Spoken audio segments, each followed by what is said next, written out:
Assalamualaikum warahmatullahi wabarakatuh. Perkenalkan, nama saya Mulyati Odehayo, NIM B2406202 dari kelas B2. Saya akan memberikan edukasi tentang upaya preventif dan promotif IMS pada remaja dengan dosen pengampu Ibu Andi Fatimah Jamil, SSIT SKM MKes Universitas Megabuana Palopo.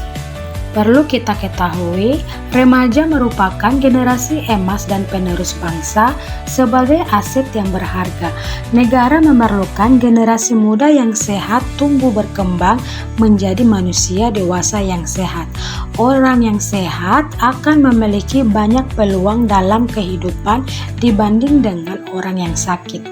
Salah satu cara menjadi remaja yang sehat adalah dengan melakukan pola hidup sehat dan menghindari perilaku-perilaku yang merugikan diri sendiri maupun lingkungan sekitarnya. Sebagai contoh dari perilaku-perilaku tidak sehat adalah seks pranikah, terjerumus dalam narkoba, IMS, dan HIV/AIDS. Apa itu pergaulan bebas? Pergaulan bebas adalah bentuk interaksi sosial yang melanggar norma sosial, budaya, atau agama. Pergaulan remaja semakin bebas sehingga menyebabkan mereka berisiko untuk tertular berbagai infeksi menular seksual termasuk HIV/AIDS. Untuk mencegah remaja terlibat dalam perilaku beresiko IMS dan HIV/AIDS diperlukan bekal pengetahuan yang memadai. Masalah kesehatan yang paling sering dihadapi oleh remaja saat ini adalah masalah kesehatan reproduksi. Di masyarakat saat ini sering terjadi beberapa masalah kesehatan yang berkaitan dengan remaja, yaitu masalah kesehatan reproduksi, kehamilan yang tidak diinginkan, aborsi, penyalahgunaan narkoba, dan perilaku seks bebas. Kita lanjut lagi membahas tentang apa yang dimaksud dengan IMS. Penyakit infeksi menular seksual atau IMS merupakan infeksi yang ditularkan melalui hubungan seksual yang populer disebut penyakit kelamin. Semua teknik hubungan seks lewat vagina, dubur, atau mulut dapat menjadi wahana penularan penyakit kelamin. Penyebab infeksi tersebut diantaranya adalah bakteri, misalnya gonoro, sifilis, jamur, virus, herpes, dan HIV, atau parasit, misalnya kutu. Penyakit ini dapat menyerang pria dan wanita. Jenis-jenis penyakit IMS: pertama, gonoro, kedua, chlamydia, ketiga, sifilis, keempat, herpes genital, kelima, HPV, keenam, HIV. Faktor risiko terjadinya infeksi menular seksual adalah 1. Seks tanpa pelindung, 2. Bergonta-ganti pasangan seksual, 3. Berhubungan seksual pada usia dini, 4. Penggunaan obat-obatan terlarang. Dampak dari infeksi menular seksual atau IMS bagi remaja perempuan dan laki-laki yaitu: pertama, infeksi alat reproduksi akan menurunkan kualitas ovulasi sehingga mengganggu siklus dan banyaknya haid serta menurunkan kesuburan. Kedua, peradangan alat reproduksi ke organ yang lebih tinggi yang dapat meningkatkan kecenderungan terjadi kehamilan di luar rahim atau ektopik. Melahirkan anak cacat bawaan seperti katarak, gangguan pendengaran, kelainan jantung, dan cacat yang lainnya. Dampak secara fisik meliputi bekas bisul atau nanah di daerah alat kelamin dapat mengganggu kualitas hubungan seksual di kemudian hari karena menimbulkan nyeri dan tidak nyaman waktu berhubungan seks.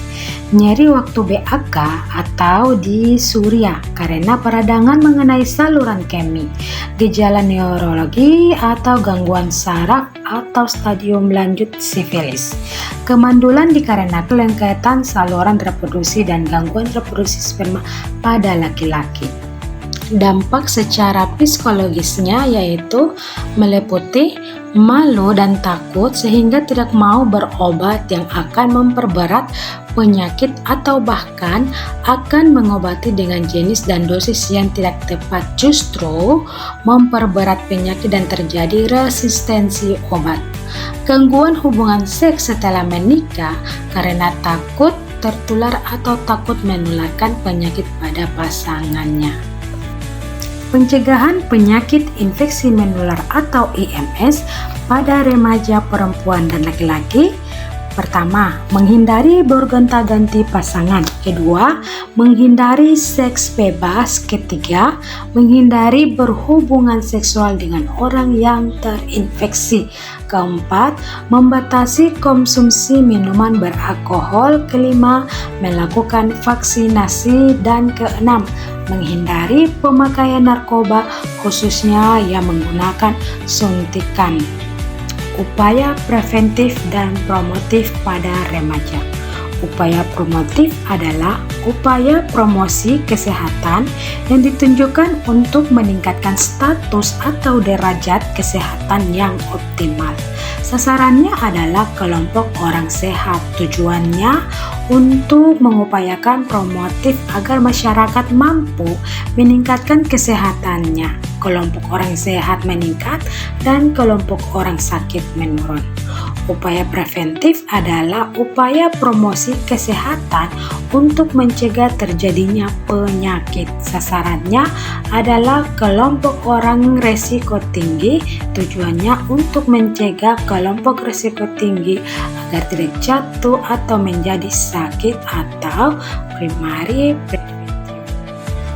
Upaya promotif dan preventif ini juga merupakan bagian dari kesehatan yang menyeluruh, terpadu, dan berkesinambungan. Upaya promotif memberikan penyuluhan kesehatan, menerapkan perilaku hidup bersih dan sehat atau PHBS, menjaga asupan gizi seimbang, berolahraga secara teratur. Jadi, dapat disimpulkan bahwa pelayanan promotif dan preventif adalah pelayanan bagi kelompok masyarakat yang sakit agar kelompok ini tetap sehat dan bahkan meningkatkan status kesehatannya. Kesimpulan dari edukasi preventif dan promotif pada remaja. Remaja merupakan masa perkembangan sikap tergantung terhadap ke arah kemandirian, minat seksual, penurunan diri, dan perhatian terhadap nilai estetika dan isu moral.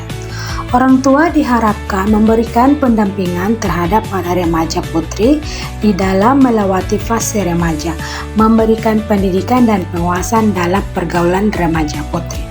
Mari bersama menjaga generasi muda dari dampak buruk pergaulan bebas. Sekian dan terima kasih. Semoga video edukasi ini bisa bermanfaat bagi kita semua, terutama pada remaja. Assalamualaikum warahmatullahi wabarakatuh.